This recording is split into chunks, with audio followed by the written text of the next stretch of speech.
বন্ধ হয়ে যাওয়া শিল্প কারখানাগুলোকে পুনরায় উৎপাদনে ফিরিয়ে আনতে বিশেষ উদ্যোগ নিয়েছে সরকার। এ লক্ষ্যে 20,000 কোটি টাকার একটি প্রাক অর্থায়ন স্কিম গঠন করা হয়েছে। ব্যাংকগুলোর উদ্ধৃত তহবিল থেকে তারল্য সহায়তা প্রদান করে বন্ধ হয়ে থাকা শিল্প প্রতিষ্ঠানগুলোকে আবারও সচল করাই এই স্কিমের মূল উদ্দেশ্য। কেন্দ্রীয় ব্যাংকের প্রকাশিত সার্কুলার অনুযায়ী এই প্রাক অর্থায়ন স্কিমের মেয়াদ হবে 3 বছর। তবে ঋণ খেলাপি, অর্থ পাচার, জাল জালিয়াতি কিংবা পূর্ববর্তী ঋণের অর্থ অপব্যবহারের সঙ্গে জড়িত কোনো প্রতিষ্ঠান এ তহবিল থেকে ঋণ সুবিধা পাবে না। পাশাপাশি এই স্কিমের আওতায় কোনো একক প্রতিষ্ঠান বা ব্যবসায়িক গ্রুপ সর্বোচ্চ 200 কোটি টাকার বেশি ঋণ নিতে পারবে না। প্রতিটি ঋণের মেয়াদ হবে সর্বোচ্চ 1 বছর। তবে তহবিলের প্রাপ্যতা এবং ঋণ গ্রহীতার সন্তোষজনক লেনদেনের ভিত্তিতে ঋণ নবায়নের সুযোগ রাখা হয়েছে।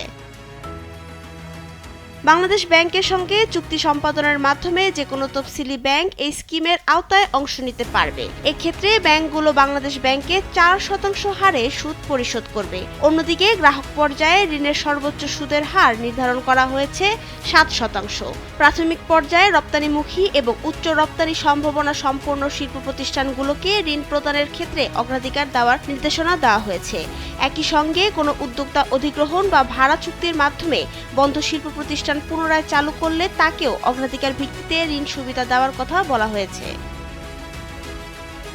সার্কুলারে আরও বলা হয়েছে, ব্যবস্থাপনা ব্যর্থতা, প্রযুক্তিগত অদক্ষতা বা বিপণনজনিত সমস্যার কারণে ক্ষতিগ্রস্ত প্রতিষ্ঠানের ক্ষেত্রে শুধুমাত্র কার্যকর মূলধনের ঘাটতি পূরণের উদ্দেশ্যে এই ঋণ ব্যবহার করা যাবে না। তবে শ্রমিক কর্মচারীদের বেতন ভাতা পরিশোধ, বিদ্যুৎ, গ্যাস ও অন্যান্য ইউটিলিটি বিল পরিশোধ, কাঁচামাল সংগ্রহ, রপ্তানি আদেশ বাস্তবায়ন এবং উৎপাদন সংশ্লিষ্ট অন্যান্য ব্যয় নির্বাহে এই তহবিলের অর্থ ব্যবহার করা যাবে।